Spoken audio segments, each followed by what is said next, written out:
So for example, if they capture, you have this move. Boom, bishop g4. This is a brilliant idea because you're distracting the queen away from the back rank. How can I deal with king's pawn?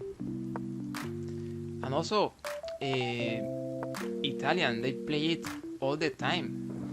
This is really annoying, very aggressive. If only there was a way to trick them when they play this. Hey guys, welcome to a new video. Today we're going to learn a new and super effective opening trap. This is going to be against king's pawn and it's going to happen in move number 4. So it's going to be very early and also very interesting. So let's see what happens here. Our opponent plays king's pawn, we play e5. And when they play knight f3, we're going to play knight c6 as usual. And when they play bishop c4 Italian, sometimes we play bishop c5 because we don't want to let them play knight g5. We want to control here, but this time we don't have to do that. This time we're just going to play knight f6 because that's actually what we want. We're inviting our opponent to get into knight attack with knight g5. At this point, we're going to play a move a little crazy, and it is going to be this one: knight takes e4. We're going to explain everything right now, of course. But let me tell you something. When they play knight g5, they are hoping something like d5. Maybe it's a main line, and once they capture, probably they are hoping knight takes d5 so they can play knight f7 and get into fried liver attack. So after king takes f7, queen f3, and this position is very good for white in general. So that's the idea. Actually, the main line instead of knight d5 is going to be knight a5 here, and usually white is going to have an extra pawn, but that would be good compensation for black in those lines. So it's an interesting position, totally playable. But today we are going to play something different. We're not going to play d5, which is the main line. They already know it. They have studied this line, so they know how to deal with this. So we're going to play something surprising, not common at all, and super interesting, super tricky. And it is this one that I was talking about, knight takes e4. I was saying it's a little crazy because imagine our opponent is threatening here knight takes f7. It's a fork. And instead of defending, I mean, not only we are not defending, but also we are giving them a piece to capture. So now they have two options. They can capture f7 with a fork, or they can capture knight for free here on e4. So the move looks like a very bad idea at first. But actually, the thing is that our opponent will have only one good move here, and it is going to be bishop takes f7, which is not logical at all. That's why the trick makes so much sense. That's why the trick is so effective, because the right move is a little hard to find. And also I want to show you some statistics. For example, as you can see, the right move here is bishop f7, and they only play it 13% of the games. So more than 80% of the games they are playing, 85%, they are getting into knight f7 or knight e4, which are very good lines in general for black, and we can see that there is a very good performance in those lines for black. But also I want to show you another statistic here that shows that this knight takes e4 performs really well for black, like 52% in that position. I mean here, knight e4 is performing for 52%, which is really good for black pieces. I mean, you have 8 percent points up. That means a lot. That's very good for black. Of course, we are talking about blitz games here, but in general, it works very well. And also about this statistic, I considered like tournament players. So something very interesting about this trap is that even strong opponents very often don't know this line or this trick. So it's very easy to get a stronger opponent into something like this, and they can be totally disorientated in a situation like this one. So you know, a line like knight takes e4 can be super interesting for facing stronger opponents, where you want some chaotic situation, where you want some risk. If he knows the line, okay, he's going to be fine and better. But if he doesn't know the line, which is very likely, well, then I'm going to have the advantage here, and I can actually beat this stronger opponent. So let's take a look at the lines that our opponent can play here. As I told you, they play most of the time knight takes e4 or knight takes f7. Knight takes e4 is not really working very well. Here we're just going to play d5, and here we have a fork, so we're going to get the piece back. But not only that, the position is going to be very nice for black here. Actually, it's going to be a lot better.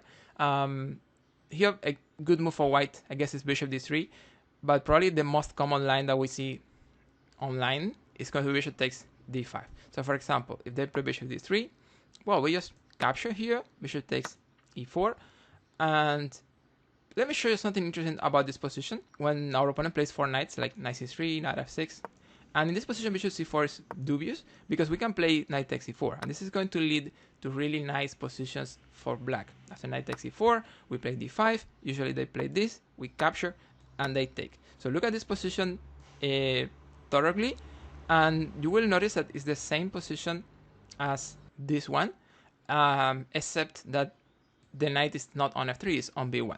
So that position with the knight on f3 is already considered to be very comfortable for black, probably even slightly better at some point for black. So imagine now that the knight is not on f3, is on b1 instead. It's going to be much better. Engines think it's decisive advantage for black. So here, for example, we can play bishop d7, avoiding that capture, damaging our pawn structure, and also developing. And if white castles, for example, we can play f5 here, and we have a very good center. For example, they can play bishop here, you can play queen f6, because the idea is that you're going to castle queenside very quickly, and the position is super nice and super good. You have good development, good center, good activity, initiative, so everything is good in this position. Again, engines think it's decisive advantage. Maybe it's not so clear for humans, but still it's very nice. It's a very nice position for us. So that's what happens when we play this d5 and they go back to d3, which is probably one of the best options for white. If they play bishop takes d5, which is the move that you're going to see more often, well, here we just capture, and probably they can play this. You can play queen e6, for example, and this position again is super good for black. Imagine that you're just playing bishop d7, queen g6, f5. You can castle queenside, really nice. One more time, observe that you have the center, that you have 2 bishops on the board. You have very good development as well. So this is all good. So that's all we need to know about the line where they capture our knight on e4. We are going to be very well either way. Another line that they are going to play a lot is knight takes f7, forking our rook and our queen. This is very tempting, right? I mean, they are probably getting a rook here, so why not? But, well, actually, this is very good for black. Here we are going to play queen h4, and we are counter-attacking here on f2. At this point, in general, you're going to see 3 moves by white. They can try here castling, they can try here g3, they can try here queen f3. Those are the moves that you're going to face more often. But, well, let me tell you something. g3, you have a combination. You can play here the amazing knight takes g3, because you're pinning here, so they have to capture with f. And once they do that, you can play here queen e4 shack, and you're going to get the rook on h1. For example, queen e2, queen takes rook. Okay, let me tell you something. They cannot play king f2 because you have bishop c5. So that's the problem here. So in general, they are in a very bad position if they get into this. Another line is when they play queen f3. But, well, this is actually, we could say it's like a blunder. Because at this point, we are going to be playing the move knight d4. And the thing is that now you're attacking the queen, and the queen has to defend f2 at the same time. So this is very bad for white. Also, you're taking c2. So they are totally lost. I mean, this is clearly decisive advantage for black. There's no hope here for white. And the other line is when they castle kingside here. I guess it's something you're going to see more or less often. But, well, again, we're going to be very well here. We can play this knight takes f2. And, well, the whole point is that you want to bring the bishop to c5 and pin. If your opponent tries something like this, you can play bishop c5 anyway. And if they capture, there are some ways to play, but the simplification followed by rook f8, getting that knight works very well. So you can play here bishop takes, queen takes, queen takes, king takes, and then rook f8. Once they move the king, for example, you take the knight, of course, and you take the bishop. And this position is great. I mean, you have only one pawn up, but also you have development advantage, you have more center, you have ideas with knight d4 or knight b4 that are going to be very annoying because he cannot develop knight c3 because of that. So this position, again, is decisive advantage for black according to engines. So we don't need to worry about this queen e1. In general, rook f2 is another option. But, well, of course, here we play bishop c5, where we are pinning the rook. So once they take here, you can just capture here. And then after king h1, we have a really nice idea here, because we are attacking with queen and bishop, but that's not enough. We need reinforcements. We need this one over here. So we have the move d5. And the whole point is that you're developing with tempo, attacking the bishop. So for example, if they capture, you have this move. Boom, bishop g4. This is a brilliant idea because you're distracting the queen away from the back rank. And they have no choice. The only move is bishop f3. Then we can capture, they can capture back, and we can play knight d4. Again, bringing reinforcements. Queen and bishop are very active, but they're not enough. We need more pieces. So knight d4 is good. You're playing knight takes pawn, mate. This is going to be winning. This is going to be winning for black. Decisive advantage one more time. So those are the three options. Queen f3, castling, or g3. As you can see, black is getting really good positions either way once we play this queen h4. The other option we need to highlight here is when they play the right move, which is bishop takes f7. So bishop takes pawn, only move is king e7, of course. And here, this is another tricky moment. Your opponent has two good moves that are going to give white a good position, very nice position for white. And this one they play d3 and d4. The whole point of these moves is that they are defending the knight, so we cannot really take it because they are taking back with the bishop, with Cuba getting our queen. So d3 or d4 are very strong moves for white here, and if they play those moves, actually they have a good position, we should say that. But the good news is that they don't play it. If you have been following my content for some time, you know I like the statistics, and very often or sometimes I talk about it. And I can tell you, according to statistics, that they don't play d3 or d4. That's a very hard to find move because, you know, the knight is threatened, the bishop is threatened. So the most tempting idea is to capture the knight, right? That's what they play more often. And yeah, that's the most normal move. That's what they play most of the time. I can tell you that they play bishop f7 only 13% of the games. That's something we already said. But also I can tell you that they only play, once they get into this, they only play the right move, d3 or d4, one of those.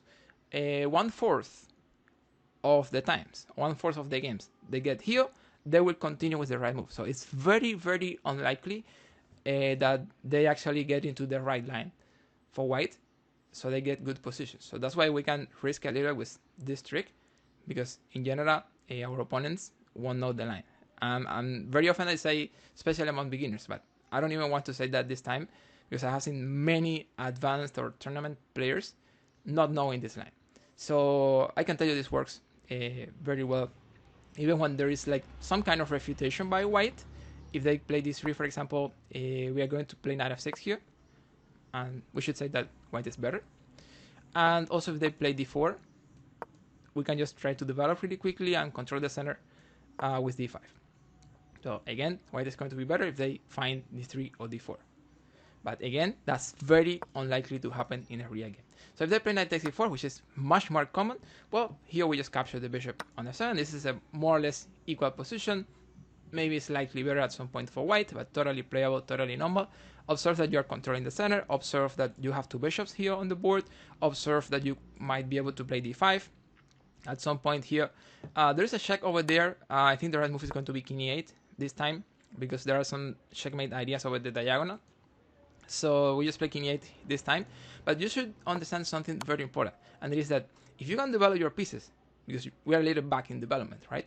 So if you can develop your pieces, if you can make your rook play and your bishop play and also these ones play, you're going to be in a nice position. You're going to have something good here, because as I was saying, you're controlling the center and you have the two bishops on the board. That's what we need to understand about these kind of positions. So if you guys have any question, let me know in the comments. I'll be happy to interact. Check out this video over here. I'm sure you will enjoy it. Like, subscribe, keep improving your chess skills, and enjoy the game. Play the right move. See you on the next.